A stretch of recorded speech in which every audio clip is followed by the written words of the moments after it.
প্রিয় চাকরি প্রত্যাশিত ভাই ও বোনেরা, আসসালামু আলাইকুম। আশা করি সকলেই ভালো আছেন। ইতিমধ্যেই দেখতে পাচ্ছেন গণপ্রজাতন্ত্রী বাংলাদেশ সরকার ন্যাশনাল ইনস্টিটিউট অব ইএনটিতে নতুন একটি নিয়োগ বিজ্ঞপ্তি প্রকাশ পেয়েছে। সো এটি একটি বিশাল নিয়োগ। সো এই নিয়োগ সম্পর্কে আমরা বিস্তারিত আলোচনা করব, কীভাবে আবেদন করতে হবে, আবেদন ফি কত টাকা এবং আবেদন কবে ছিল এবং লাস্ট ডেট কবে। সো নিয়োগটি প্রকাশ পেয়েছে আপনার 31/10/2025 খ্রিস্টাব্দে। সো আপনাদের কাছে অবশ্যই একটি অনুরোধ থাকবে, যারা আমাদের ভিডিওটি প্রথম দেখছেন অবশ্যই আমাদের চ্যানেলটি একটি সাবস্ক্রাইব করে দিবেন আর সাথে থাকা বেল আইকনটি বাজিয়ে দিবেন, তাহলে সবার আগে আমাদের ভিডিওটি আপনাদের কাছে পৌঁছে যাবে। সো আর কথা না বাড়িয়ে চলে যাচ্ছে মূল ভিডিওতে। এই নিয়োগে আপনার 6টি ক্যাটাগরিতে অসংখ্য জনবল নিয়োগ করা হয়েছে। সো আমরা 1 নম্বরে দেখতে পাচ্ছি আপনার 60 মূর্ধনি কাম কম্পিউটার অপারেটর। আপনার এটা বেতন পড়বে আপনার 10,200 থেকে আপনার 24,680 টাকা। এটার পদ সংখ্যা 1টি এবং আপনার বয়স হচ্ছে সর্বোচ্চ 32 বছরের। শিক্ষাগত যোগ্যতা হলো কোনো স্বীকৃত বিশ্ববিদ্যালয়তে ন্যূনতম 2য় শ্রেণী বা সমান জিপিএতে স্নাতক বা সমান ডিগ্রি এবং কম্পিউটার ব্যবহারের দক্ষতা রাখতে হবে এবং 60 লিপিতে প্রতি মিনিটে বাংলায় 45 এবং ইংরেজিতে 70 শব্দ সম্পন্ন করতে হবে। এগুলো আপনার সংগ্রহ করতে থাকতে হবে কম্পিউটারের দক্ষতা। এরপর 2 নম্বর দেওয়া অফিস সহকারী কাম কম্পিউটার মূর্ধনি। এটার বেতন আপনার 9,300 থেকে আপনার 22,490 টাকা। এটার পদ সংখ্যা 2টি। এটার বয়স সর্বোচ্চ 32 বছর। এটার শিক্ষাগত যোগ্যতা হলো কোনো স্বীকৃত বোর্ড হইতে ন্যূনতম 2য় বিভাগ বা সমান জিপিএতে উচ্চ মাধ্যমিক সার্টিফিকেট বা সমান পরীক্ষায় উত্তীর্ণ। এরপর কম্পিউটার ব্যবহার দক্ষতা রাখতে হবে। 3 নম্বরে দেওয়া হচ্ছে আপনার ক্যাশিয়ার। এটার বেতন 9,300 থেকে 22,490 টাকা। এর পদ সংখ্যা 1টি। বয়স সর্বোচ্চ 32 বছর। শিক্ষাগত যোগ্যতা হলো কোনো স্বীকৃত বোর্ড হইতে উচ্চ মাধ্যমিক সার্টিফিকেট বা সমান পরীক্ষায় উত্তীর্ণ। কম্পিউটার চালানোর দক্ষতা থাকতে হবে। 4 নম্বরে দেওয়া হচ্ছে আপনার ড্রাইভার। এটা 15তম গ্রেডে আপনার বেতন 9,700 থেকে 23,490 টাকা এবং হালকা গ্রেড 16তে আপনার হালকা লাইসেন্স প্রাপ্ত হলে বেতন 9,300 থেকে 22,490 টাকা।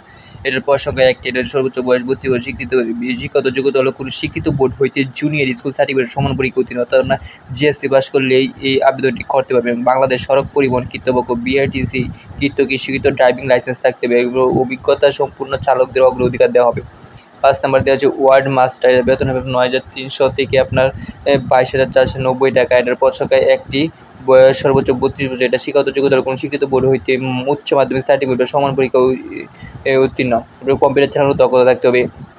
এরপরে 6 নম্বর সর্বশেষ দেওয়া হচ্ছে অফিস সহায়ক কাম কম্পিউটার। আপনার এটার বেতন এটার পদ সংখ্যা 60টি। সর্বোচ্চ পদে এখানে আবেদন করতে পারবেন। এরপর বয়স সর্বোচ্চ 32 বছর। আপনার শিক্ষাগত যোগ্যতা কোনো স্বীকৃত বোর্ড হইতে মাধ্যমিক স্কুল সার্টিফিকেট বা সমান পরীক্ষায় উত্তীর্ণ, অর্থাৎ আপনি এসএসসি পাস করলে আবেদনটি করতে পারবেন। এরপরে হচ্ছে অনলাইন আবেদন পূরণ সংক্রান্ত নিয়মাবলী করণীয়। পরীক্ষায় অংশগ্রহণ ইচ্ছুক প্রার্থীগণ http://ent.teletalk.com.bd ওয়েবসাইটে আবেদন পূরণ করতে হবে, অর্থাৎ আপনার এই লিঙ্ক ছাড়া আবেদন পূরণ করতে পারবেন না। তো সকলে এই লিঙ্কে ঢুকে আবেদন পূরণ করবেন। এরপর দেওয়া হচ্ছে অনলাইন আবেদনপত্র পূরণ ও পরীক্ষা ফি জমাদানের শুরুর তারিখ ও সময় হচ্ছে আপনার 27/10/2025 খ্রিস্টাব্দে সকাল 10 ঘটিকায় হইতে এবং আবেদনের শেষ তারিখ হচ্ছে আপনার 20 নভেম্বর 2025 খ্রিস্টাব্দে বিকাল 5টা পর্যন্ত। তারপর বলা হচ্ছে উক্ত সীমার মধ্যে ইউজার আইডি প্রার্থীগণ অনলাইন আবেদনপত্র পূরণ এবং সাবমিট এর সময় থেকে পরবর্তী 72 ঘন্টার ভিতরে এসএমএসের মাধ্যমে পরীক্ষার ফিটি জমা দিয়ে দিতে হবে। তারপর হচ্ছে অনলাইন আবেদনপত্র তার রঙিন ছবির দৈর্ঘ্য 300 এবং প্রস্থ 300 পিক্সেল এবং স্বাক্ষরের দৈর্ঘ্য 300 এবং প্রস্থ 80 পিক্সেল নির্ধারিত স্থানে স্ক্যান করতে হবে এবং আপলোড হতে হবে। ছবির সাইজ সর্বোচ্চ 100 কেবি এবং স্বাক্ষরের সাইজ সর্বোচ্চ 60 কেবি হতে হবে। তারপর হচ্ছে অনলাইন আবেদনপত্রে পূরণকৃত তথ্য যেহেতু পরবর্তী সকল কার্যক্রম প্রেরিত হবে, সেহেতু অনলাইন আবেদনপত্র সাবমিট করার পূর্বে পূরণকৃত সকল তথ্য সঠিকভাবে সম্পূর্ণ প্রার্থী নিজে শতভাগ নিশ্চিত হবেন।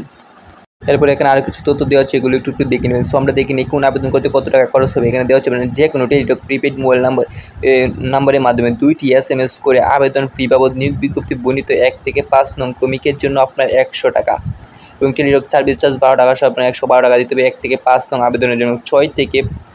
6 নং আবেদনের জন্য 50 টাকা এবং টেলিটক সার্ভিস চার্জ আপনার 6 টাকা সহ আপনার 56 টাকা পূরণ করতে হবে, অর্থাৎ আপনার 1 থেকে 5 নং আবেদনের জন্য আপনার 100 টাকা এবং শুধুমাত্র 6 নং আবেদনের জন্য আপনার 50 টাকা সার্ভিস চার্জ প্রয়োজন হবে। এরপর দেওয়া হচ্ছে আপনার তবে অগ্রসর প্রার্থীদের ক্ষেত্রে সকল পদে আবেদন ফি বাবদ 50 টাকা এবং টেলিটক চার্জ সার্ভিস হচ্ছে আপনার 6 টাকা সহ আপনার 56 টাকা দিতে হবে 72 ঘন্টার ভিতরে। এখানে বিশেষভাবে উল্লেখ করা হচ্ছে অনলাইন আবেদনপত্রের সকল অংশ পূরণ করে সাবমিট করা হলেও পরীক্ষা ফি জমা না দেওয়া পর্যন্ত অনলাইন আবেদনপত্র কোনো অবস্থাতে গৃহীত হবে না। এখানে আরও কিছু তথ্য দেওয়া আছে, এগুলো একটু আমরা নিজ দায়িত্ব দেখে নেবেন। সো এগুলো এত ইম্পর্টেন্ট না, তবুও এগুলো একটু দেখে নেওয়ার চেষ্টা করবেন, কীভাবে টাকাটা জমা দিতে হবে এগুলো একটু নিয়মকানুন এখানে দেওয়া আছে, এগুলো একটু দেখে নেবেন। সো আমরা পরবর্তী পৃষ্ঠায় স্ক্রল করে নিচে চলে যাচ্ছি। এখানে আরও কিছু তথ্য দেওয়া আছে, এগুলো একটু আপনার ভালোভাবে স্কিপ করে দেখে নেবেন। সো এটা হচ্ছে আবেদনের শেষ ভিটা। সো এখানে আরও কিছু তথ্য দেওয়া আছে। এখানে উম নম্বর দেখতে পাচ্ছি আমরা মৌখিক পরীক্ষার সময় প্রার্থীরা অবশ্যই নিম্নবর্ণিত সনদসমূহের মূল কপি প্রদর্শন করতে হবে। অর্থাৎ আপনারা যারা লিখিত পরীক্ষা উত্তীর্ণ হবেন, শুধু মৌখিক পরীক্ষার সময় আপনার এখানে 1 থেকে 4 পর্যন্ত কিছু আপনার শারীরিক প্রতিবন্ধী তাদের জন্য কিছু কাগজপত্র আপনার জমা দিতে হবে। এগুলো আপনার সঙ্গে করে নিয়ে আসতে হবে আপনার। সো এই কাগজগুলো আপনার সঙ্গে করে নিয়ে আসবেন। এছাড়া আরও নিচে কিছু তথ্য দেওয়া আছে, এগুলো ভালোভাবে দেখে বুঝে তারপর আবেদন করার চেষ্টা করবেন। সো আজকের মতো এখানে আপনার ভিডিওটি শেষ করলাম। আর এখনও যারা আমাদের চ্যানেলটি সাবস্ক্রাইব করেন অবশ্যই এটি সাবস্ক্রাইব করে দেবেন আর সাথে থাকা বেল আইকনটি বাজিয়ে দিবেন। আর অবশ্যই একটি লাইক কমেন্ট করে দেবেন। সো সকলেই ভালো থাকবেন। আসসালামু আলাইকুম।